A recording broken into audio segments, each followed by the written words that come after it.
यीशु हेबे तुम साथी दूर हेब भय भ्रांति से तो जगतर ज्योति अंधकार हेब इति प्रात ज्योति जीवन जला प्रात ज्योति। प्रिय दर्शक बंधु नमस्कार।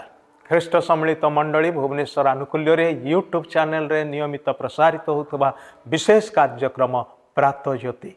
ए प्रात ज्योति कार्यक्रम को आपन को स्वागत करुच्ची। आमने बहुत आनंदित जे आपण नियमित ये कार्यक्रम को देखुअछंती, ईश्वर ठारू आशीर्वाद प्राप्त होउछंती।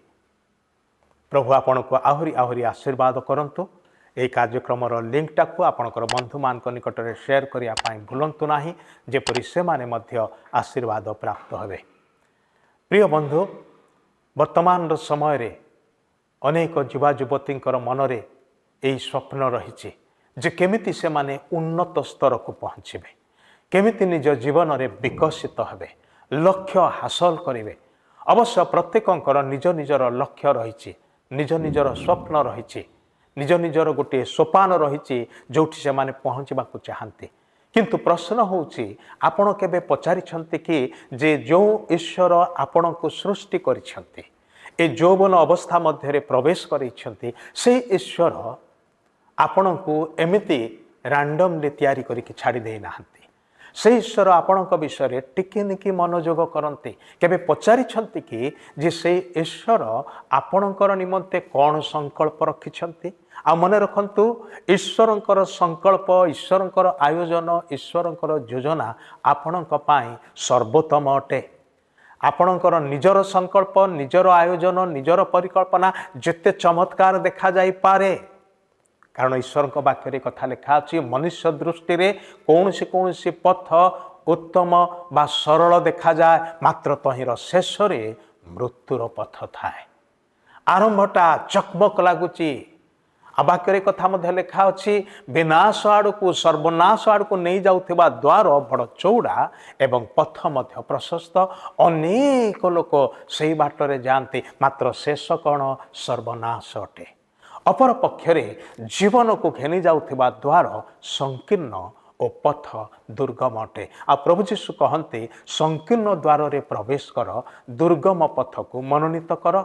दुर्गम पथ, संकीर्ण द्वार एगुड़ाक आरामदायक विषय नुहे। एथिरे कष्ट अच्छी, एथिरे विभिन्न प्रकार क्लेश अच्छी, दुख अच्छी, लुह अच्छी, समस्या अच्छी, जंजाल अच्छी, अनेक समय चिंता भावना अच्छी। मात्र ए सब सत्वे प्रभुंकर परामर्श होची, तुम्हें मोर आयोजित संकल्प से शीर्ष को उठिया हेले मु जो बाट देखौची से बाटरे चल। जोसेफ गोटे स्वप्न द्वारा ईश्वरंकर ए संकल्प कथा को बुझी पारे एवं ताकू से धरी रखिले।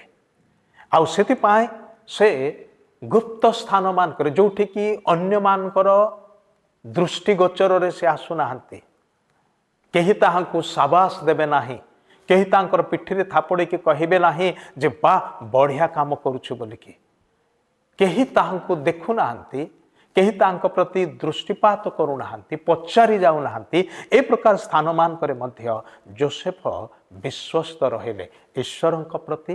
तांकु दिया जाउथिबा चाकर कार्य से गोटे बड़ परिवार पुओ मात्र चाकर रूपे विकृत होती मिस्र देश रे विदेश रे 44 नामक मालिकर घरे से चाकर काम करछंती।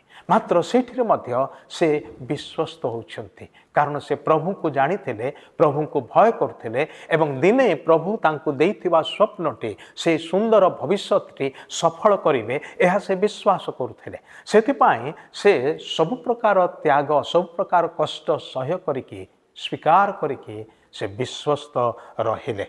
आउ परमेश्वर तांकर सहवर्ती हेले।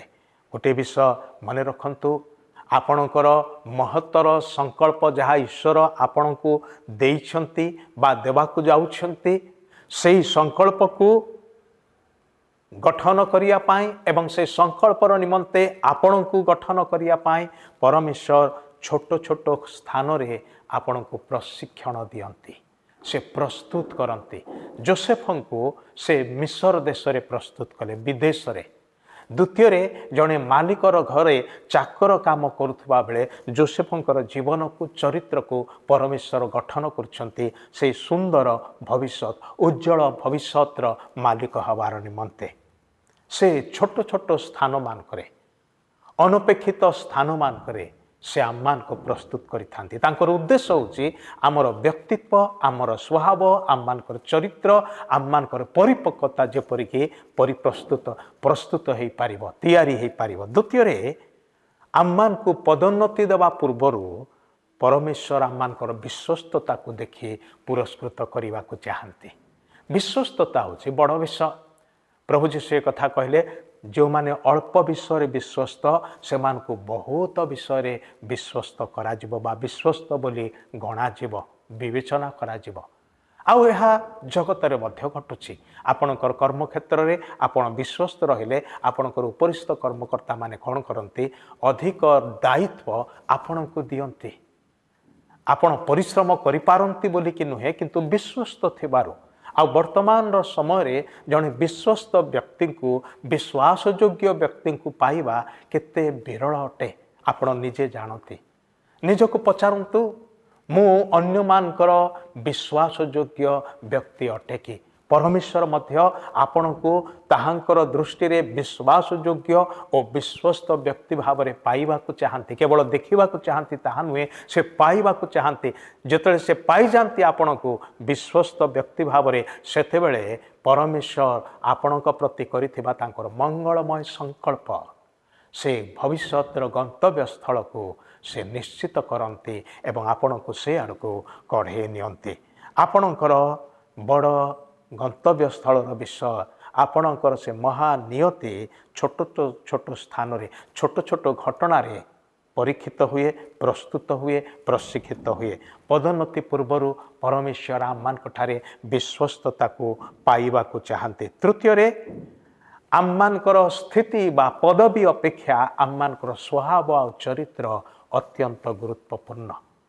आमे गोटे पदरे पहुँचवा गोटे पदवी रे पहुँचवा गोटे क्षमताशील हवा सेटा जेतिकी गुरुत्वपूर्ण ताठारु अधिक गुरुत्वपूर्ण होची आम मानकर व्यक्तिगत स्वभाव चरित्र। कारण जड़े उत्तम स्वभाव विशिष्ट व्यक्ति जदि से बड़ आसन रे बसे शासन करिवार निमंते लोक माने निर्विघ्न रे तांको कथा मानिबे तांकर अनुगमन करिवे।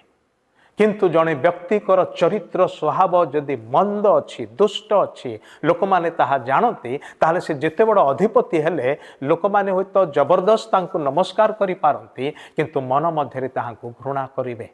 भाई भणी माने एटा वास्तव सत्य घटुथिबा घटना। सेथिपाई जो ईश्वर आपण को तांकर सुंदर संकल्प अनुसार गोटे सुंदर भविष्यत आड़ को कढ़े नेबा को चाहती से ईश्वर से भविष्यटी आपण को देवा पूर्वर प्रथमे आपणकर चरित्र स्वभाव को तैयारी करने को चाहती। जोसेफर स्वभाव चरित्र कष्टकर परिस्थिति मानकरे कष्टकर घटना मानकरे प्रस्तुत हैला मजबूत हैला दृढ़ रहिला जद्वारा कि परीक्षा प्रलोभन तांको जीवन रे आसिला बेले सेथिरे से विजय लाभ करि पारिले। आपणकर गृह रे हो आपणकर पाठ पढ़ुवा स्कूल किंबा कॉलेज रे हो किंबा आपण कार्य करुवा आपणकर कर्म क्षेत्र रे हो किंबा आपणकर व्यवसाय रे हो जोठी भी आपण विश्वस्त रुहंतु सेटा होची प्रथम विषय। द्वितीय आपणकर कृत कर्म सकाशे जेतेबेले लोक माने आपण को शाबाशी दियंती नाही प्रशंसा करते नाही जेतेबेले लोक माने आपण को होय तो पसंद करते नाही सेतेबेले भी ईश्वर ठारे भरोसा रखंतु। ईश्वर आपण को देखुछंती आपण को जानती से आउ से जो सुंदर भविष्य आपण पाए रखिछंती से आड़ को से आपण को कढ़े नौछंती। जदिबा घटना अवस्था आपणकर विरुद्ध रे गला परि लागुची किंतु दिने प्रभु आपण को से आड़ को ही कढ़े नेबे जोठे आपण सफलतार शीर्ष रे पाद देबा को पारिबे आ प्रभु को धन्यवाद देबे सेठी आपणकर चरित्र स्वभाव मध्य क्षीर्ण हब नाही बरं आपण जणे तेजियान सुवर्ण भली ପରିଷ୍କୃତ ଏବଂ ପରୀକ୍ଷା ସିଦ୍ଧ ସୁବର୍ଣ୍ଣ ପରି ତେଜିଆନ ଦେଖାଯିବେ। ଭାଇ ଭଉଣୀମାନେ, ଈଶ୍ୱର ଆପଣଙ୍କୁ ପ୍ରେମ କରନ୍ତି, ଆପଣଙ୍କୁ ସେହି ସଂକଳ୍ପ ଆଡ଼କୁ କଢ଼େଇ ନେବାକୁ ଚାହାନ୍ତି। ଏହି ଆପଣଙ୍କର ନିୟତି ଯାହା ଈଶ୍ୱର ଦତ୍ତ, ତାକୁ ମନରୁ ଦୂର କରନ୍ତୁ ନାହିଁ। ସବୁ ପ୍ରକାର ବାଧାବିଘ୍ନ ସତ୍ତ୍ୱେ ତାକୁ ଜାବୁଡ଼ି ଧରନ୍ତୁ, ବିଶ୍ୱସ୍ତ ରୁହନ୍ତୁ। ଆପଣଙ୍କର ଚରିତ୍ର ଗଠନ ଦିଗରେ ଈଶ୍ୱରଙ୍କୁ ଅନୁମତି ଦିଅନ୍ତୁ, ସହଯୋଗ କରନ୍ତୁ। ପ୍ରଭୁ ନିଶ୍ଚୟ ଆପଣଙ୍କୁ ସାହାଯ୍ୟ କରିବେ। ଆସନ୍ତୁ ପ୍ରାର୍ଥନା କରିବା। ପ୍ରିୟ ପ୍ରଭୁ, ତୁମେ ଆମମାନଙ୍କର ଜୀବନକୁ ଗଠନକାରୀ ପରମେଶ୍ୱର ଅଟ। ଯେହେତୁ ତୁମେ ଆମମାନଙ୍କୁ ଦିନିଆ ଯୋଜନା, 5 ବର୍ଷିଆ ଯୋଜନା ଆଡ଼କୁ କଢ଼େଇ ନେଉନାହ, ଅନନ୍ତକାଳୀନ ଯୋଜନା ଆଡ଼କୁ କଢ଼େଇ ନେଉଛ। ଆମମାନଙ୍କ ପାଇଁ ତୁମେ ଅନନ୍ତକାଳୀନ ଏକ ଭରସାଯୋଗ୍ୟ ଗୌରବମୟ ସଂକଳ୍ପକୁ ତୁମେ ସ୍ଥିର କରିଅଛ। ଆଉ ତାହା ଆମମାନଙ୍କ ହସ୍ତରେ ଦେବାର ନିମନ୍ତେ ଆଜି ଆମମାନଙ୍କୁ ବିଭିନ୍ନ ପରିସ୍ଥିତି ମଧ୍ୟ ଦେଇ ଯିବା ପାଇଁ ଅନୁମତି ଦେଉଛ, ଯଦ୍ୱାରା ତୁମେ ଆମମାନଙ୍କର ସ୍ୱଭାବ ଚରିତ୍ରରେ କାର୍ଯ୍ୟ କରିବ, ଗଠନ କରିବ, ତୁମ ଅନୁରୂପରେ ଆମମାନଙ୍କୁ ନିର୍ମାଣ କରିବ। ଆଉ ତୁମର ଗୁଣ, ତୁମର ସ୍ୱଭାବ ଯେପରି ଆମମାନଙ୍କର ଜୀବନ ସ୍ୱଭାବ ଦ୍ୱାରା ପ୍ରତିଫଳିତ ହେବ ଅନ୍ୟମାନଙ୍କ ନିକଟରେ, ତାହା ତୁମେ ଇଚ୍ଛା କରୁଅଛ। ପ୍ରଭୁ, ମୋର ଯୁବା ଭାଇ ଭଉଣୀମାନଙ୍କୁ ତୁମେ ଅନୁଗ୍ରହ କର, ଆଶୀର୍ବାଦ କର, ଯେପରି ସେମାନେ ସମର୍ପିତ ରହିବେ ଏବଂ ସହଯୋଗ କରିବେ। ତୁମକୁ ଆଶୀର୍ବାଦ କର। ଯୀଶୁଙ୍କ ନାମରେ ଏହି ପ୍ରାର୍ଥନା ଉତ୍ସର୍ଗ କରୁଅଛୁ। ଆମେନ୍। ଧନ୍ୟବାଦ। ପ୍ରଭୁ ଆପଣଙ୍କୁ ଆଶୀର୍ବାଦ କରନ୍ତୁ।